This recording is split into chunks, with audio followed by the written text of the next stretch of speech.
Hi നമസ്കാരം എല്ലാ പ്രിയപ്പെട്ട പ്രേക്ഷകർക്കും ഐക്കൺസ് ഓഫ് ഇന്ത്യയിലേക്ക് സ്നേഹോഷ്മളമായ സ്വാഗതം. ഐക്കൺസ് ഓഫ് ഇന്ത്യ ഇന്ന് വന്നു നിൽക്കുന്നത് നെല്ലറകളുടെ നാടായ പാലക്കാട് പട്ടാമ്പിയിലാണ്. പട്ടാമ്പിയിൽ ഇപ്പോൾ ഫ്രെയിം റോക്ക് എന്നൊരു സ്ഥാപനത്തിനുള്ളിലാണ്. ഇന്ന് വിശേഷങ്ങൾ പങ്കുവെക്കുവാൻ വേണ്ടി നിങ്ങളുടെ മുമ്പിൽ ഞങ്ങൾ കൊണ്ടുവന്നിരിക്കുന്നത് ഒരു അതിഥിയല്ല, 3 അതിഥികളെയാണ്. ആ 3 അതിഥികളെയും നമുക്ക് ഐക്കൺസ് ഓഫ് ഇന്ത്യയിലേക്ക് സ്വാഗതം ചെയ്യാം. One mister Vikas Abraham sir, another Shah മോൻ, മൂന്നാമത്തെ വ്യക്തി ഷംനാദ് സർ. ഈ 3 വ്യക്തികളെയും നമുക്ക് സ്നേഹത്തോടെ, ബഹുമാനത്തോടെ, ആദരവോടെ ഐക്കൺസ് ഓഫ് ഇന്ത്യയിലേക്ക് സ്വാഗതം ചെയ്യാം.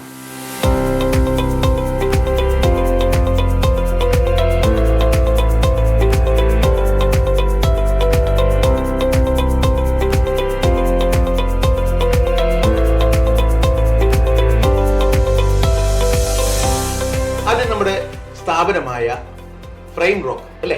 അതെ, അതിനെക്കുറിച്ചുള്ള വിശേഷങ്ങളാവും. ഫ്രെയിം റോക്ക് എന്ന് പറഞ്ഞ സ്ഥാപനം നമ്മൾ ഇവിടുത്തെ പ്രൊഡക്ഷനാണ് ഇവിടെ നടക്കുന്നത്. ഇവിടെ പ്രൊഡക്ഷൻ നടക്കുന്നത് എന്താണെന്ന് വെച്ചാൽ നമ്മളെല്ലാവരും ഇപ്പം വീടുകളിൽ ഇപ്പോൾ സീലിംഗ് ചെയ്യുന്നുണ്ട്. വീടുകൾ, മാളുകൾ, ഹോസ്പിറ്റൽസ് എല്ലാം ഇന്റീരിയറിൻ്റെ ഫോൾ സീലിംഗ്. അത് ഭംഗി മാത്രമല്ല, അതിൽ ഒരുപാട് കാര്യങ്ങളുണ്ട്. ഇപ്പോൾ എല്ലായിടത്തും AC ഒക്കെ ചെയ്യുന്ന കാരണം അതിൻ്റെ ആവശ്യങ്ങൾക്കും വാൾ സീലിങ്ങിൽ ഏറ്റവും കൂടുതൽ സീൽ ചെയ്യുന്നത് ജിപ്സം ബോർഡ് എന്ന് പറഞ്ഞ മെറ്റീരിയൽ ഉപയോഗിച്ചാണ്. അപ്പോൾ ഈ ജിപ്സം ബോർഡ് ഫിറ്റ് ചെയ്യാൻ വേണ്ടിയിട്ട് അതിൻ്റെ ഉള്ളിൽ പിടിപ്പിക്കുന്ന ചാനലുകളാണ് ജിപ്സം ബോർഡ് ഫിക്സ് ചെയ്യുന്ന ചാനലുകൾ. ഇപ്പോൾ നമ്മൾ കോൺക്രീറ്റിന് മുമ്പ് കമ്പി ഇട്ടിട്ടാണല്ലോ കോൺക്രീറ്റ് ചെയ്യുന്നത്. നല്ല സ്ട്രോങ് ആയിട്ടുള്ള വളരെ 120 GSM ക്വാളിറ്റിയിൽ ബിൽഡ് ചെയ്ത് നമ്മൾ മാർക്കറ്റിലേക്ക് ഇറക്കുന്ന ചാനലുകളാണ്.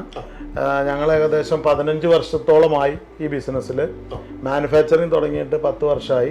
കേരളത്തിലെ 85% ഷോപ്പുകളിലും ഫ്രെയിം റോക്കിൻ്റെ ചാനലുകളുണ്ട്. കൂടാതെ തമിഴ്നാടും കർണാടകയൊക്കെ ഇപ്പോൾ ഫ്രെയിം റോക്ക് ചാനൽ സപ്ലൈ ചെയ്യുന്നുണ്ട്. അപ്പോൾ ഫ്രെയിം റോക്കിൻ്റെ ചാനലാണ് ഇപ്പോൾ ഏറ്റവും കൂടുതൽ ജിപ്സം ബോർഡ് വർക്കിന് എല്ലാവരും ഉപയോഗിച്ചുകൊണ്ടിരിക്കുന്നത്. ക്വാളിറ്റിയിൽ മുമ്പൻ, വിലയിൽ കുറവ്. അതാണ് നമ്മുടെ മുദ്രാവാക്യം. അപ്പോൾ എല്ലാവരും പുതുതായിട്ട് വീട് വെക്കുന്ന ആൾക്കാർക്ക് ഇന്റീരിയർ സൂപ്പർ ആക്കാൻ വേണ്ടി ജിപ്സത്തെ താങ്ങി നിർത്താൻ നമ്മുടെ ഉൽപ്പന്നം വന്ന് വാങ്ങിച്ചോളൂ, ഓർഡർ ചെയ്തോളൂ. അപ്പം നമ്മുടെ സ്റ്റാഫുകളെ കുറിച്ചൊക്കെ ഒന്ന് പറഞ്ഞു. നമുക്ക് മെയിനായിട്ട് ഇവിടെ സ്റ്റാഫുകളായിട്ടുള്ളത് കേരളത്തിലെ ആൾക്കാരുമുണ്ട്, പിന്നെ കുറച്ച് ബീഹാറിൽ നിന്നുള്ള ആൾക്കാരുണ്ട്. ടെക്നിക്കൽ പരമായിട്ട് നമ്മൾ മലയാളികളുണ്ട്. ഇപ്പം ഇവിടെ വന്ന് പഠിച്ചു കഴിഞ്ഞതിന് ശേഷം അവരും ടെക്നിക്കൽ വേർഷനിൽ നമ്മളെ കമ്പനിയിൽ വർക്ക് ചെയ്യുന്നുണ്ട്. ഇതിൻ്റെ പ്രൊഡക്ഷൻ തുടങ്ങുന്ന സമയത്ത് ജസ്റ്റ് നമ്മൾ സാധനം പർച്ചേസ് ചെയ്യുന്നത് ബോംബെയിൽ നിന്നായിരുന്നു. അപ്പം ബോംബെയിൽ നിന്ന് ഇത് പർച്ചേസ് ചെയ്യുമ്പം പിന്നെയാണ് നമുക്കത് മനസ്സിലായത്, അവിടെ നമുക്ക് ഡയറക്റ്റ് ഈ കോയിൽ വരികയല്ല. ബോംബെയിലുള്ള ഒരു സപ്ലയർ കോയിൽ എടുത്തിട്ട് നമുക്ക് സ്ലിറ്റ് ചെയ്ത് അയക്കുകയായിരുന്നു ചെയ്തത്. അപ്പോൾ ഈ കോയിലുകൾക്ക് ക്വാളിറ്റിയിൽ വളരെ കുറവുകൾ വരാൻ തുടങ്ങി. അപ്പം നമുക്കിത് ഓരോ ചാനലും നമ്മളത് പ്രൊഡക്ഷൻ ചെയ്യുമ്പോൾ നമുക്കത് ബുദ്ധിമുട്ട് അനുഭവപ്പെടുന്നുണ്ട്. കാരണം പല കംപ്ലൈൻറ്റുകൾ വരാൻ തുടങ്ങി. അപ്പോൾ ഇത് എന്തുകൊണ്ടാണെന്ന് അറിയുമ്പോൾ നമ്മൾ ആലോചിച്ചപ്പം നമുക്ക് പിടികിട്ടിയ ഒരു കാര്യം എന്ന് പറഞ്ഞു കഴിഞ്ഞാൽ, അവരൊരിക്കലും ഇത് പ്രൈം മെറ്റീരിയൽ വാങ്ങിച്ചിട്ടില്ല, ഇത് സ്ലിറ്റ് ചെയ്ത് നമുക്ക് അയച്ചു തരുന്നത്.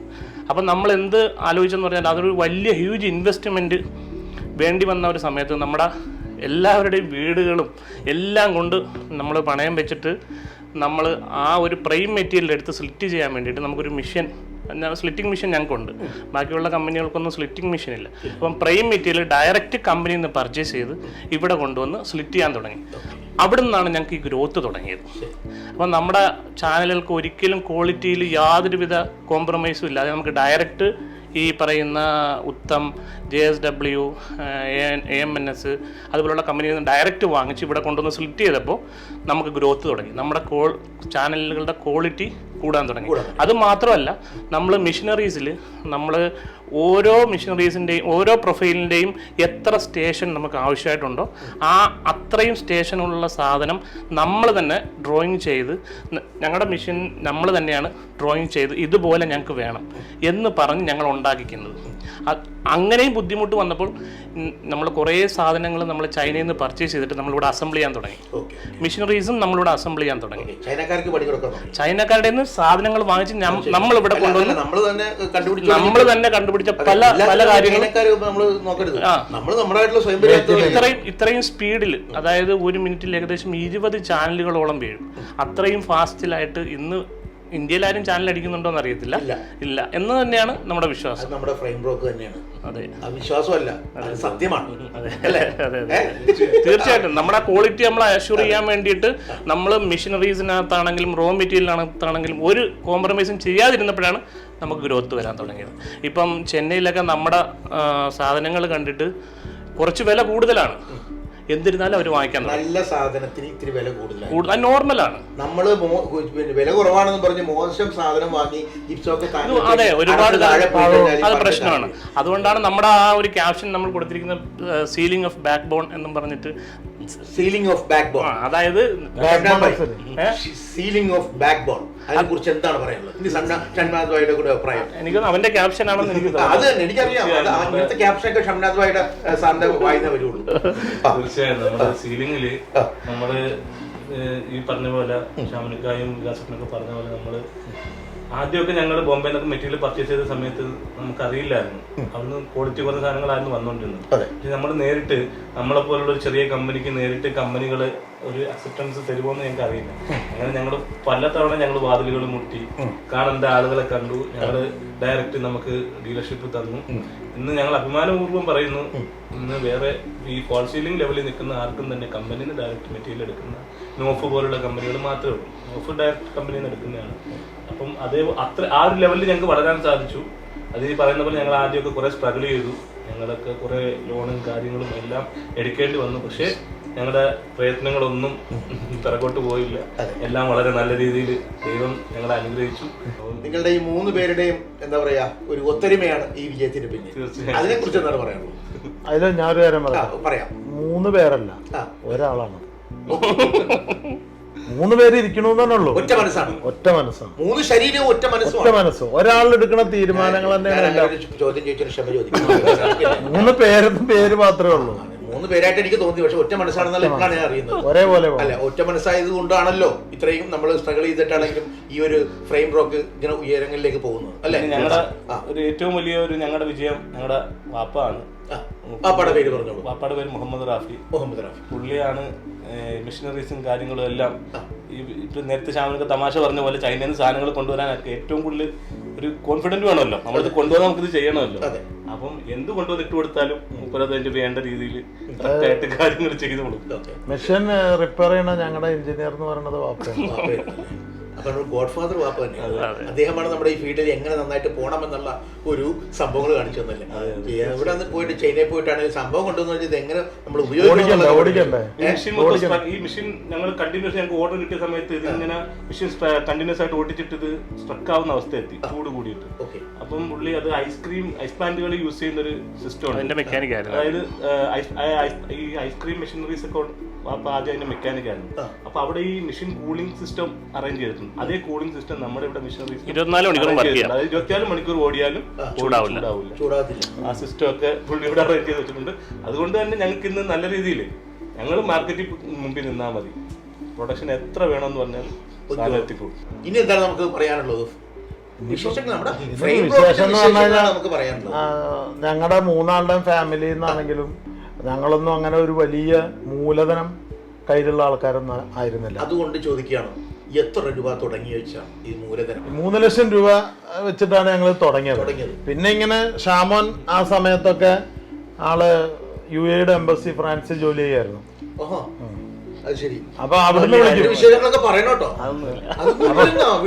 അത് അവിടുന്ന് രാത്രി വിളിക്കും. ഈ രാത്രി വിളിക്കുമ്പോ അപ്പം ഒരു കാര്യം പറയണം, അയാൾക്ക് അവിടെ സമയം ഇവിടുത്തെ സമയം 2.5 മണിക്കൂർ വ്യത്യാസമുണ്ട്. അപ്പൊ 4 മണിക്കൂർ. അപ്പൊ പുള്ളി രാത്രി വിളിക്കുമ്പോ എന്റെ ഭാര്യയും കൂടെ സമ്മതിക്കണം. കാരണം എന്താന്ന് വെച്ചാൽ ഞാൻ ഈ ഫോൺ എടുത്തോട്ട് പുറത്തോട്ട് പോകും, പിന്നെ 1 മണിക്കൊക്കെ വരിക. അപ്പൊ ആ ഒരു വിളി ഇങ്ങനെ സംസാരിച്ച് ഇങ്ങനെ കമ്പനി അപ്പൊ ഇങ്ങനെ പറയും, ഇത് ഇങ്ങനെ ആവോ, ഇത് എത്രയാവോ ഇത്രയാവോ എന്നൊക്കെ ഇങ്ങനെ ചോദിക്കും. അപ്പൊ അത് പിന്നെ 3 പിന്നെ 10 ആക്കി. അപ്പം ശ്യാമൻ പറയും, 10 ഉണ്ടെങ്കിൽ നമുക്കിപ്പോ ശരിയായിട്ട് പോകല്ലേ. പിന്നെ അടുത്ത പ്രാവശ്യം വരുമ്പോ അത് 25 വേണം. ആ സമയത്ത് ഷംനാഥ് ഖത്തറിലായിരുന്നു. ഷംനാഥ് അത് അതെ ഷംനാഥ് കഴിഞ്ഞ് ഷംനാഥിന്റെ മാരേജിന്റെ സമയത്താണ് ഇവിടെ വന്നത്. ആ സമയത്ത് ഇവിടെ വന്നിട്ട് പിന്നെ ഷംനാദ് തിരിച്ചു പോയില്ല, കല്യാണം കഴിഞ്ഞിട്ട് പോയില്ല. പോകേണ്ട ആവശ്യം വന്നില്ല. അതുകൊണ്ട് ആവശ്യം വന്നിരുന്നത് ഞാൻ ഫ്രെയിം വിട്ടില്ല. റോക്ക് നമ്മൾ ഞാൻ പറഞ്ഞു പോകാൻ പറ്റത്തില്ലെന്ന് പറഞ്ഞിട്ട് ഇവിടെ നിൽക്കണം. അറസ്റ്റ് ചെയ്ത് ഇവിടെ നാട്ടിൽ നിർത്തി. നമുക്ക് ഗ്രൂപ്പായിട്ട് പോകട്ടെ. അപ്പൊ അവൻ പറഞ്ഞെന്താന്ന് വെച്ചാൽ നമ്മളിപ്പോ അവിടെയൊക്കെ വലിയ ജോലിയും ശമ്പളവും ഒക്കെ ഉണ്ടല്ലോ ആ സമയത്ത്. അപ്പൊ അത്രയും ശമ്പളവും ജോലിയൊക്കെ കളഞ്ഞിട്ടാ പിന്നെ ഇവിടെ നിൽക്കുന്നത്. ഇത് നന്നാവോ, താഴെ പോവോ, പൊങ്ങോ? അത് സംശയം എല്ലാവർക്കും യൂസുഫ്, ഞങ്ങൾ അന്ന് തൊട്ട് ഇന്ന് വരെ ഞങ്ങൾ പ്രോഫിറ്റ് എടുത്തിട്ടില്ല. ഞങ്ങൾ ശമ്പളം നിശ്ചയിച്ചിട്ടുണ്ട്. ഞങ്ങൾക്ക് 3 ആൾക്ക് ഞങ്ങൾ ശമ്പളം നിശ്ചയിച്ചിട്ടുണ്ട്. ശമ്പളം മാത്രമേ ഞങ്ങൾ എടുത്തിട്ടുള്ളൂ. അപ്പോൾ ഈ 3 മനസ്സിനും മാനസികമായിട്ട് സപ്പോർട്ട് ചെയ്തുകൊണ്ടിരിക്കുന്ന ആ 3 ഭാര്യമാരുടെ പേരെന്ന് പറഞ്ഞോളൂ. എന്റെ ഭാര്യയുടെ പേര് നീതു തോമസ്. നീതു തോമസ്. എവിടെയാണ് നാട്? അവളുടെ വീട് കോട്ടയം. കോട്ടയത്ത് അല്ലേ? ഓക്കെ. അറേഞ്ച്മെന്റ് മാരേജ് ആയിരുന്നു, അതോ പ്രേമ വിവാഹമായിരുന്നു? അല്ലല്ല. അല്ല. അപ്പൊ ഷംനാദ് സാറിന്റെ ഭാര്യയുടെ പേര്? എന്റെ വൈഫിന്റെ പേര് ഷബിന. ഷബിന. കൊല്ലമാണ് സ്വദേശം. കൊല്ലമാണ്. എൻ്റെ ഭാര്യയുടെ പേര് മുസ്കാൻ. ഹൈദരാബാദാണ് സ്ഥലം. എന്താണ് കേരളത്തിൽ? കേരളത്തിൽ നമുക്ക് പറ്റിയൊന്നുമില്ല. ഇല്ല. തമിഴ്നാടും കഴിഞ്ഞു പോയി. തമിഴ്നാട്ടിലുണ്ടായിരുന്നു. തമിഴ്നാട്ടിൽ നോക്കിയില്ല. ഇല്ല. ഹൈദരാബാദ് ഒരു കൊടുക്കേണ്ടതില്ല. അത് പറയാൻ പറ്റിയല്ല. ഇവിടെ കേരളത്തിൽ നോക്കാതെ ഹൈദരാബാദിൽ വരെ പോണെങ്കിൽ പ്രേമ വിവാഹമായിരുന്നോ? ഇല്ല, അറേഞ്ച് മാരേജ്. ഹൈദരാബാദ് വരെയൊക്കെ പോയിട്ട് ആരെ അറേഞ്ച്മെന്റ് ചെയ്തു? അവിടെ ബിസിനസ് ഉണ്ടായിരുന്നു. അപ്പൊ അവിടുത്തെ സാറിന് അവിടെ ബിസിനസ് ഉണ്ടായിരുന്നു. അങ്ങനെ പരിചയപ്പെട്ടു? അല്ല, പരിചയപ്പെട്ടതല്ല. അവിടുത്തെ നമ്മുടെ ഒരു പാർട്ണർ സിസ്റ്റർ ആയിരുന്നു. ഓക്കെ. ഭാര്യയുടെ പേര് പറഞ്ഞോളൂ. മുസ്കാൻ. മുസ്കാൻ പറഞ്ഞല്ലോ, മുസ്കാൻ. അപ്പൊ 3 പേര് ഭാര്യമാരുടെ പേര് പറഞ്ഞു. ഇനി ഒരിടത്തായിട്ട് മക്കൾ എത്ര പേരുണ്ട്? ഒരാൾ. പേര് പറഞ്ഞോളൂ. ദീൻ. എന്ത് ചെയ്യുന്നു? അവൻ പഠിക്കുകയാണ്. ഇതാരെ പേരുണ്ട്? ദീൻ എന്നൊക്കെ പറയുമ്പോൾ നമുക്ക് ദീനിയായ ഒരു പേരാണല്ലേ? ദീനെന്ന് മാത്രമേ ഉള്ളൂ. അതിന്റെ അർത്ഥം അറിയില്ലേ? ദീൻ എന്ന് പറഞ്ഞാൽ എന്താണ്? നമ്മൾക്ക് നമ്മുടെ ദീൻ എന്ന് പറഞ്ഞു കഴിഞ്ഞാൽ നമ്മുടെ മതത്തിന് ഏറ്റവും അല്ലേ? അത് എന്റെ മദറിൻ്റെ ഇട്ട നല്ല പേരാണ് ദീൻ. ഓക്കെ. ഒറ്റയാണല്ലേ? എന്ത് ചെയ്യുന്നത്? പഠിക്കുക. എത്രയില്ലേ? 9ാം ക്ലാസ്. വികാസ് സാറിന് എത്ര മക്കളാണ്? 2 മക്കളാണ്. ആൽബിനും ആൽഫിനും. ആൽബിനും ആയിലല്ല തുടങ്ങിയത്. അവരൊക്കെ എന്ത് ചെയ്യുന്നു? മൂത്ത മകൻ 10th പഠിക്കുന്നു. രണ്ടാമത്തെ ആള് 5th. ഇവിടെ ഷംനാദ് സാർ 2 പെൺകുട്ടികളാണ്, ആയിഷയും ദിയായും. ആയിഷ മോൾ 5ാം ക്ലാസ്സിൽ പഠിക്കുന്നു, ദിയ കുട്ടി 2ാം ക്ലാസ്സിൽ പഠിക്കുന്നു. ഓക്കെ. അപ്പോൾ നിങ്ങൾ 3 തിരുവങ്ങളിലാണ് പഠിച്ചേക്കണത് അല്ലേ? പഠിച്ച സ്കൂളുകളെ കുറിച്ചൊക്കെ ഒന്ന് പറയാമോ? ഞാൻ വെള്ളമണ്ഡൽ സ്കൂൾ. വെള്ളമണ്ഡൽ എവിടെയാണ്? കൊല്ലം അല്ലേ? കൊല്ലം. ഞങ്ങളൊക്കെ കൊല്ലമാണ് സ്വദേശം. Native place. എല്ലാവരും കൊല്ലത്ത് തന്നെ? പുള്ളി ഇവിടെ തന്നെയായിരുന്നു. പട്ടാമ്പിയാണ്. നമുക്ക് ഷാനി സാറിന്റെ വാപ്പട വരുന്നതാണ് മുഹമ്മദ് റാഫി. എൻ്റെ അനുജനാണ്. വാപ്പയുടെ കാര്യം പറഞ്ഞു. ചേട്ടൻ അനിയനാണ്. അതെ. ചേട്ടൻ അനിയൻ. പ്രേക്ഷകരെ 3 പേരില് അല്ല, ഇദ്ദേഹം മാത്രമേ ഉള്ളൂ. ജ്യേഷ്ഠനാണ്. അത് നമ്മുടെ മനസ്സിൽ കൊണ്ടുള്ളതല്ലേ? എങ്കിലും നമ്മള് അല്ലേ റേഷൻ കാർഡിൽ വേറെ വീടൊക്കെ അല്ലേ നമ്മള് അല്ലേ? റേഷൻ കാർഡൊക്കെ സർക്കാർ ഉണ്ടാക്കുന്നതല്ല, നമ്മളുണ്ടാക്കുന്നതാണല്ലോ നമ്മുടെ ബന്ധങ്ങള്. നമ്മളുണ്ടാക്കുന്ന നമ്മള് 3 പേര് 3 മനസ്സല്ല, ഒരു മനസ്സാണെന്ന് പറഞ്ഞു കഴിഞ്ഞു. പക്ഷെ എങ്കിലും നമ്മള് അല്ലേ? അപ്പൊ അച്ഛന്റെ പേര്? അച്ഛന്റെ പേര് എബ്രഹാം. എന്തെങ്കിലും ജോലി ഉണ്ടായിരുന്നു? അച്ഛൻ അധ്യാപകനായിരുന്നു. അമ്മയും അധ്യാപകൻ. അമ്മയല്ലേ? നല്ലൊരു എന്താ പറയാ, അധ്യാപികയുടെ ഒക്കെ മക്കളായിട്ടൊക്കെ ജനിക്കാൻ. കൊച്ചിലെ കേടിത്തരൊക്കെ ഉണ്ടെന്ന് അതാണ് ഞാൻ പറഞ്ഞു വരുന്നത്. അതാണ് എന്താണ് ഇനിയുള്ള ആഗ്രഹങ്ങൾ? 3 പേരും ഒരേ മനസ്സാണ്. അതുകൊണ്ട് ആരെങ്കിലും ഒരാൾ ഉത്തരം പറഞ്ഞാൽ മതി. ഞങ്ങളൊരു ദുബായിലേക്ക് ഞങ്ങളൊരു ഇത് സ്റ്റാർട്ട് ചെയ്യാൻ ശ്രമിക്കുന്നുണ്ട്. അപ്പോൾ അതിൻ്റെ ഇതായിട്ട് നോക്കുക. പിന്നെ നമ്മുടെ ഈ മെഷീനറി നമ്മൾ പറഞ്ഞില്ലേ, അപ്പോൾ അത് നമ്മളൊരു വ്യാവസായിക അടിസ്ഥാനത്തിൽ ചെയ്യാനുള്ള ഒരു പരിപാടിയായിട്ട് നിൽക്കുന്നു. പിന്നെ വേറൊരു കാര്യം, എല്ലാ സ്ഥാപനത്തിൻ്റെയും പിന്നില് പ്രവർത്തിക്കുമ്പോൾ അവിടുത്തെ സ്റ്റാഫുകൾ, നമ്മൾ തുടക്കം മുതൽ ഞങ്ങളുടെ സ്ഥാപനത്തിന്റെ പ്രത്യേകത എന്താണെന്ന് വെച്ചാൽ തുടക്കം മുതലുള്ള സ്റ്റാഫുകളൊക്കെ ഇപ്പോഴും ഉണ്ട്. ആരെയും പിരിച്ചിട്ടില്ല. നമ്മുടെ ഫ്രെയിം ബ്രോക്ക് ചെയ്തിട്ടുള്ള വലിയ വലിയ പ്രോജക്റ്റുകളെ കുറിച്ചൊക്കെ ഒന്ന് പറയാമോ? പുഴയ്ക്കൽപ്പാടല്ലേ? പുഴയ്ക്കൽപ്പാടിൽ നമുക്ക് ഹയാത്ത് റീജൻസിയുടെ ലുലു കൺവെൻഷൻ സെന്റർ ഉണ്ട്.